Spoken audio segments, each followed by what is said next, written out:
Habíamos mencionado que si, después de que Eva cayó, si Adán no hubiera caído, él se habría convertido en el salvador de Eva. Si ustedes recuerdan, habíamos hecho este diagrama de las tres etapas de formación, crecimiento y perfeccionamiento. Adán y Eva tenían primero que crecer, ¿sí? Crecer hacia la perfección, y después Adán perfecto y Eva perfecta podrían haberse unido, ¿sí? Bueno, sin embargo esto no ocurrió. Eva no creció hasta la perfección, y en esta etapa se produce la caída de Eva. Satán entonces, en la posición de sujeto, domina a Eva, colocándola en la posición de ser su objeto. ¿Cuál era la voluntad de Dios a partir de la primera caída? O sea, ya Eva había caído. ¿Cuál era la voluntad de Dios? Conseguir el Adán perfecto. Él necesitaba un Adán perfecto, o sea, que Adán llegara a la perfección. Entonces, lamentablemente esto no ocurrió, y Adán también cae bajo el dominio satánico. Pero aún así, el plan de Dios es enviar al Adán perfecto, que pueda salvar a la humanidad.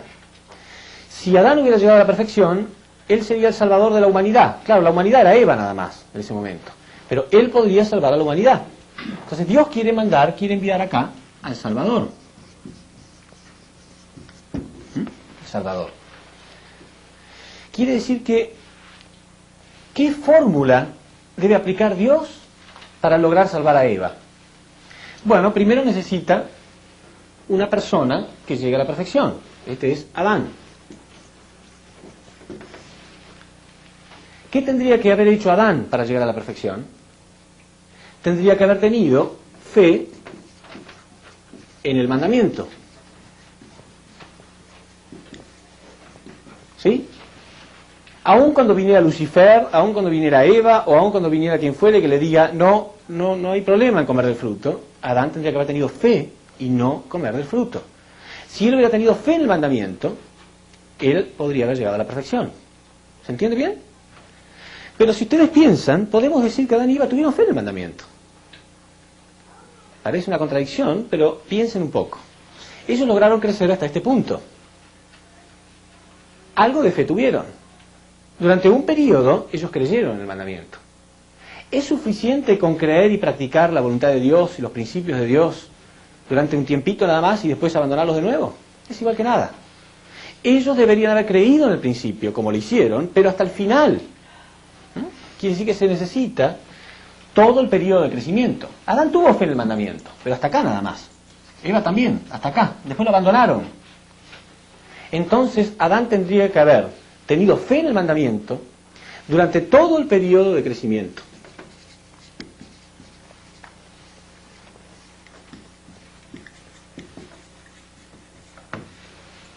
¿Sí? Ya hay tres elementos, ¿no es cierto? Primero se necesita una persona. Segundo, que tenga fe en el mandamiento. Y tercero, durante todo el periodo, no fe por un tiempito nada más. Todo el periodo, hasta la perfección. Si Adán hubiera logrado esto, que lo llamamos fundamento de fe,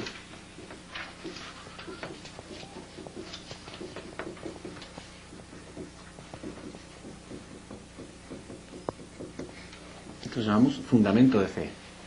Si él hubiera logrado esto, él habría llegado a la perfección. Entonces, él habría sustancializado esa perfección. ¿Qué significa sustancializar? Significa realizarla, concretarla. En cada acción diaria se habría visto el poder de Dios en él. ¿Sí? Entonces, esto se llama fundamento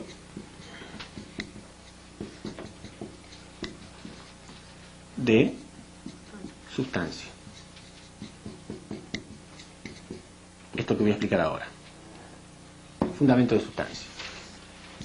¿En qué consiste el fundamento de sustancia? Bueno, como dije, en que el poder de Dios se iba a sustancializar en Adán.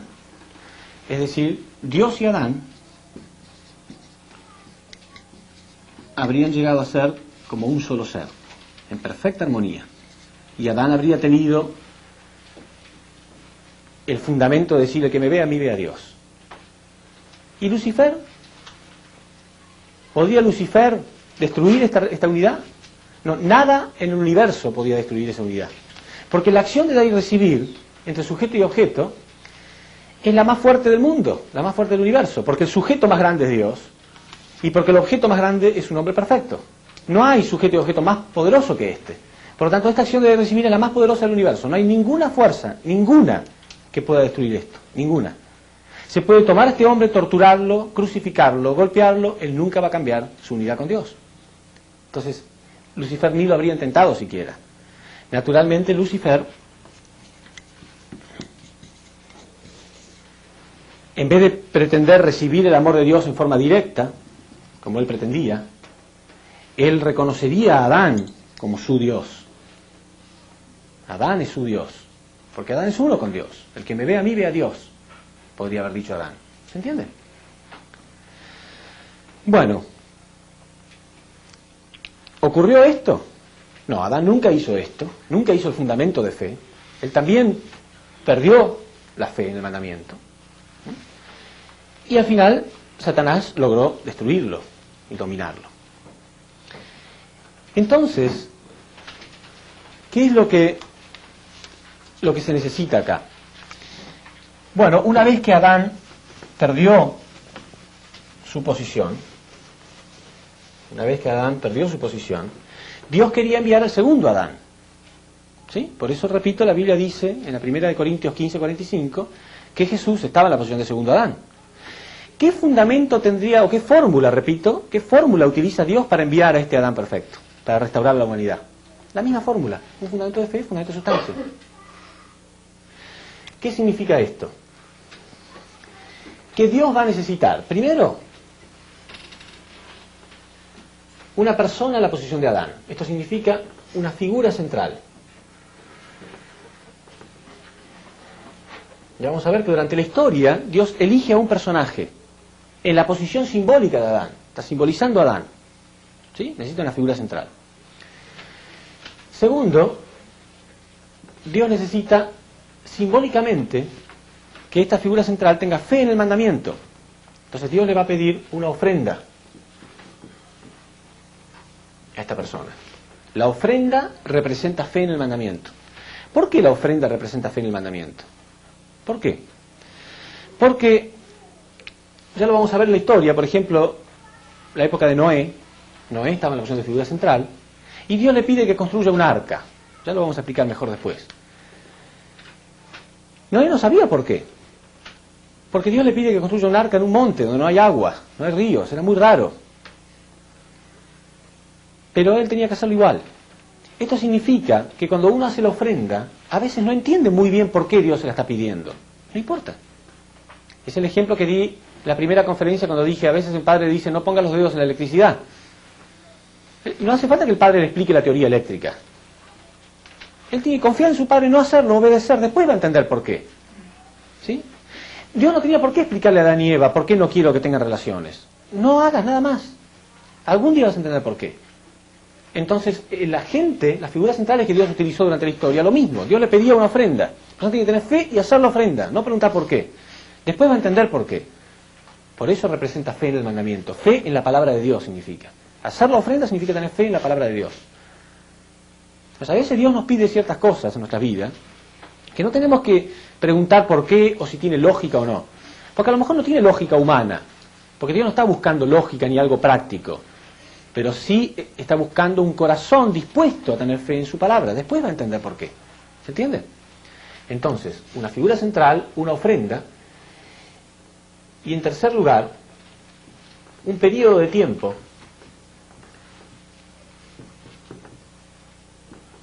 que representa simbólicamente las tres etapas de formación, crecimiento y perfeccionamiento. El periodo de tiempo, entonces, está representando las tres etapas: formación, crecimiento y perfeccionamiento, simbólicamente. ¿Qué significa entonces el periodo de tiempo? Ya lo vamos a ver que durante la historia, cuando Dios pide esa ofrenda, la persona tiene que respetar y hacer la ofrenda en un periodo de tiempo determinado. Porque en cierto sentido podemos decir, bueno, pero Adán algún día también se va a restaurar. Entonces él cumplió. No.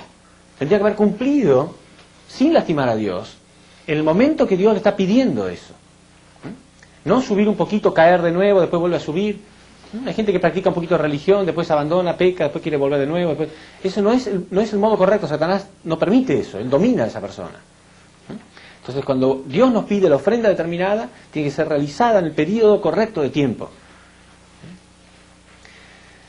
Entonces, esto es el fundamento de fe. El fundamento de fe necesita una figura central, una ofrenda. Siempre Dios va a elegir una figura central en la providencia, le va a pedir una ofrenda determinada y la persona tiene que realizar la ofrenda en el periodo de tiempo adecuado. Si es victorioso el fundamento de fe, solamente si es victorioso, Dios puede recién pasar al próximo fundamento, que es el fundamento de sustancia. En este fundamento de sustancia, Dios elige una persona en la posición de Adán, una persona que simbólicamente va a estar en la posición de Adán, y una persona que está simbólicamente en la posición de Lucifer. Este fundamento de sustancia es el fundamento para quitar nuestra naturaleza caída. Es sumamente importante. Pero para trabajar y quitar nuestra naturaleza caída, yo primero tengo que haber realizado un fundamento de fe. Tengo que haber hecho un fundamento primero. Si no, no tengo ni siquiera motivación para restaurarme. ¿Por qué el fundamento de sustancia quita la naturaleza caída? ¿Por qué? ¿Por qué realmente el fundamento de sustancia nos quita la naturaleza caída? Es muy importante entender. Porque Dios va a elegir una persona, digamos una persona A y una persona B. Una persona en la posición de Lucifer, una persona en la posición de Adán. Jesús decía, Juan 8:44, ustedes son hijos del demonio y por eso actúan como vuestro padre. Quiere decir que todo ser humano heredó características satánicas. La tendencia a no tomar el punto de vista de Dios, la tendencia a abandonar nuestra posición, a invertir el dominio, a multiplicar el mal. Tenemos pecados individuales, pecados colectivos, pecado heredado. Tenemos naturaleza satánica. Entonces, ¿cómo hacemos para quitar esa naturaleza satánica? Dios nos tiene que poner en la misma situación en la que estaba Lucifer. Porque ¿cómo Lucifer se convirtió en Satán? ¿Cómo? No tomando el punto de vista de Dios. Entonces Dios nos tiene que colocar a nosotros en una posición que sintamos lo mismo que Él sintió, pero que hagamos lo contrario de lo que Él hizo. O sea, nosotros sí debemos hacer el esfuerzo de tomar el punto de vista de Dios. Entonces la naturaleza caída se va. Lucifer tenía celos y envidia. Él quería recibir el amor de Dios en forma directa. No quería aceptar con humildad a Adán como su intermediario. Entonces, por esos celos y por esa envidia, él terminó asesinando a Adán. Vamos a ver que cuando Dios elige a esta persona A en la posición de Lucifer, Él lo hace pasar por lo mismo. Dios no va a tratar de tratarlo bien. Dios va a hacer que él sienta celos también. Y que sienta envidia también. Que sienta lo mismo que Lucifer sintió. Porque Dios sabe que los sentimientos satánicos están dentro de nosotros. Él sabe. Entonces Él provoca para que estos sentimientos salgan. Y cuando nosotros sentimos ganas de matar a la persona B, sentimos celos, resentimiento, tenemos que pensar, no debo hacer esto, debo tomar el punto de vista de Dios. Ya van a ver, durante toda la historia Dios hizo eso. Dios eligió a la persona A y no la protegió, no la cuidó, para que no sufra. Lo puso en la posición que sienta lo mismo que Lucifer, pero eso sí, le advirtió, si actúas bien, no vas a tener ningún problema, pero si actúas mal, el pecado está a la puerta y te va a tomar. Esto lo vamos a ver en la Biblia. Entonces, si la persona, en pocas palabras, ¿cómo hacemos para quitarnos la naturaleza caída? Haciendo cosas que Satán no es capaz de hacer. Muy sencillo. Tomar el punto de vista de Dios y recordar lo que Satanás hizo. Y yo hago lo contrario. Si soy capaz de hacer lo contrario de lo que él hizo, naturalmente él no se siente reflejado. Porque dijimos que la alegría surge cuando el sujeto encuentra un objeto con el cual puede tener dar y recibir. ¿Se acuerdan? Cuando el objeto nos responde. A veces nosotros reflejamos las características de Satán. Entonces él siente energía de atracción a través de nosotros. Entra en la acción de recibir. Él nos reclama. Pero si yo hago totalmente lo contrario a lo que Satán hace, él no se siente inspirado, no se ve reflejado en mí. ¿Se entiende bien? Eso es muy importante. Les pongo un ejemplo, para que lo entiendan bien. Imagínense que hay dos artistas, ¿no? Por ejemplo, no sé, cualquiera de ustedes. Él y yo, somos artistas, ¿sí? Y los dos pintamos un cuadro, ¿no? Yo uno y el otro. Y un día viene alguno de ustedes y pregunta, ¿de quién es ese cuadro que está en la otra habitación? Yo digo, es mío. Y él dice, no, ese es mío. No, ese es mío, digo yo. Él dice, no, es mío. ¿Cómo puede ser? Entonces ustedes dicen, no se hagan problema, porque el estilo es totalmente diferente. Vamos allá. Si el estilo responde a Eli, es de él. Si responde a Ricardo, es de él. ¿Se entiende? Con Satán y Dios pasa lo mismo. Uno con la boca puede decir, yo no soy satánico, pero en su corazón a lo mejor tiene resentimiento, odio, envidia, celos. Entonces Satán automáticamente dice, es mi estilo, mira, refleja totalmente mi estilo, me lo llevo conmigo. Si el cuadro es mío, refleja mi estilo, yo me lo llevo. Entonces la persona, Satán viene y dice, no, pero mirá, ponelo a prueba vas a ver. En la Biblia hay casos así, bien claros. El caso de Job. Lean el libro 1 y 2, capítulo 1 y 2 de Job. Satán le dice a Dios, no, ponelo a prueba. Yo quiero que lo pongas a prueba a ver si es tuyo o mío. Entonces la persona con la boca puede decir, no, no soy de Satanás, pero en su corazón es satánico. Repito, no domina su cuerpo, tiene celos, tiene envidia, no toma el punto de vista de Dios, abandona su posición. Entonces Satanás siente energía, ¿no? Se siente atraído a él y lo reclama y se lo lleva, no importa lo que él diga. El cuadro es como, no tiene boca el cuadro responde a mi estilo, no se queja, yo me lo llevo, es mío. Entonces, ¿qué hacemos? ¿Ustedes creen que para Satán y para Dios, que son seres espirituales, lo que nosotros decimos con la boca no importa, son sonidos físicos nada más, son vibraciones físicas, no importa lo que digamos con la boca, no podemos pasar 1000 años gritando, orando y diciendo que odiamos a Satanás y cuando morimos vamos al infierno igual con él. Lo importante es qué hago yo cuando estoy en la misma situación en la que él se encontraba. Eso es lo único importante. Hay momentos y no hay nadie en la humanidad se va a salvar de eso, nadie. Todo el mundo tiene que pasar por esa misma puerta. Todo el mundo tiene que pasar por situaciones semejantes a las que él se encontraba. Entonces vamos a ver entonces cómo Dios trabajó durante la historia para purificar ese linaje y para enviar un Adán perfecto. Los antepasados de Jesús tuvieron que pasar por estas pruebas. Tuvieron que hacer un fundamento de fe y después un fundamento de sustancia. Y fue duro, fue muy duro. Entonces vamos a comenzar la explicación de la historia.